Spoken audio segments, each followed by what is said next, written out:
Tuwe watu wa Mungu, jina la Bwana libarikiwe. Leo pia tutajifunza somo lingine kutoka kwenye Biblia katika kitabu cha Yohana, Ufunuo wa Yohana sura ya 2. Neno la Mungu linasema, kwa malaika wa kanisa lililoko Efeso andika, haya ndiyo anenayo yeye azishikaye hizo roho 7 katika mkono wake wa kuume, yeye aendaye katikati ya vile vinara 7 vya dhahabu. Na yajua matendo yako na taabu yako na subira yako, na ya kuwa huwezi kuchukuliana na watu wabaya. Tena umewajaribu wale wajiitao mitume, nao sio, ukawaona kuwa waongo. Tena ulikuwa na subira na kuvumilia kwa ajili ya jina langu, wala hukuchoka. Mstari wa 4, lakini nina neno juu yako ya kwamba umeuacha upendo wako wa kwanza. Basi ukumbuke ni wapi ulikuanguka, ukatubu, ukayafanya matendo ya kwanza. Lakini usipofanya hivyo, naja kwako, nami nitakiondoa kinara chako katika mahala pake usipotubu. Huyu ni Yesu ambaye alimfunulia mtumishi Yohana katika kisiwa cha Patmo. Anasema ya kwamba anajua ya kwamba matendo yetu ama taabu zetu, na ya kuwa tuna subira ya kumngoja yeye, na anajua kwamba hatuwezi kuchukuliana na watu wabaya kwa kuwa tumewajaribu na kujua kwamba ni manabii wa uongo. Lakini Yesu anatukumbusha kwa kusema tena, anasema mstari wa 3, tena ulikuwa na subira na kuvumilia kwa ajili ya jina langu, wala kuchoka. Wateule tuliokoka tuna subira na tunavumilia katika Kristo, wala hatuchoki, kwa kuwa tunajua Bwana alisema atakuja. Mstari anasema, lakini nina neno juu yako. Sikiliza vizuri, lakini nina neno juu yako ya kwamba umeuacha upendo wako wa kwanza. Kanisa la sasa tumepoteza upendo wa kwanza.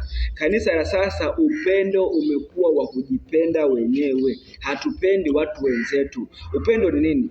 Mtu kimpenda hata kuhubiri habari njema ya kuhusu Kristo, ni huo ni upendo pia. Maana yake unawapenda watu na tamani waingie katika ule uzima wa milele, waepukane na ghadhabu ya Mungu inayokuja. Lakini sasa hivi kanisa, upendo umepoa. Kwa nini? Tunajipenda wenyewe. Tunaangalia kwamba sisi tumeokolewa, kwamba tutaenda mbinguni, inatosha.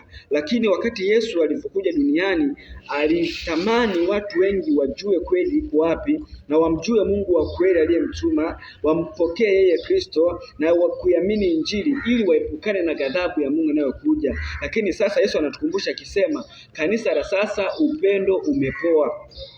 Tunapaswa kurejesha upendo wa kwanza, tukitenda yale matendo mema, tukihubiri watu Injili, kuwaeleza habari njema, wamkubali Kristo. Mstari wa 5 anasema, basi kumbuka ni wapi ulikuanguka, ukatubu, ukayafanya matendo ya kwanza. Yesu anatuambia tukumbuke ni wapi tulikuanguka kanisa, tukayafanya yaliyo matendo ya kwanza.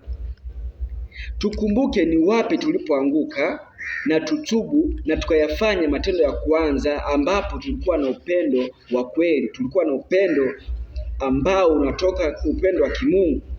Anasema upendo wetu wa kwanza ulikuwa ni mwema, upendo wetu wa kwanza ulikuwa ni mzuri. Sasa anasema, lakini unalo neno hili kwamba wayachukia matendo.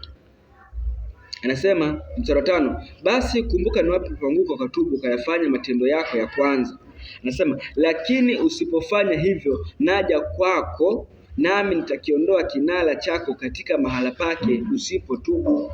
Watumishi, tusipotubu, Yesu anasema mahala ambapo alituandalia, maana amesema amekwenda kuandaa makao ili yeye alipo nasi tuwepo. Lakini anasema tusipotubu, tukarudia matendo yetu ya kwanza, anasema ataondoa mahala ambapo alituandalia sisi wateule na kupaondosha. Ndio maana anasema kwamba lakini unalo neno hili ya kwamba wayachukia matendo ya Nikolai, ambayo na mimi nayachukia. Kwa hiyo sisi wateule wa Mungu tunachukia matendo maovu ambayo yanaendelea sasa katika ulimwengu, ambao hata Yesu pia anayachukia. tunayachukia matendo ya Wanikolai. Wanikolai ni watu ambao wanatenda mambo maovu, hawamtaki Kristo, wanakataa kumpokea Yesu, wanatenda ubaya wa kila namna. Kwa hiyo Yesu anatuambia kwamba anajua sisi tunayachukia, hata yeye pia Yesu mwenyewe anachukia matendo hayo. Sasa anasema yeye aliyo na sikio na alisikie neno hili ambalo Roho ayaambia makanisa. Yeye ashindaye nitampa kula matunda ya mti wa uzima ulio katika bustani ya Mungu.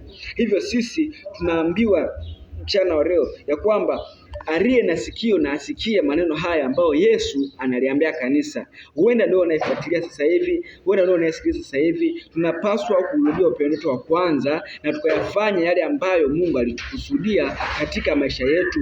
Mungu anasema yeye ashindaye, yani tukishinda, tukiishi maisha ambayo yanapendeza Mungu. Anasema Yesu, nitampa kula matunda ya mti wa uzima ulio katika bustani ya Mungu ambayo Bwana amewaahidia wampendao.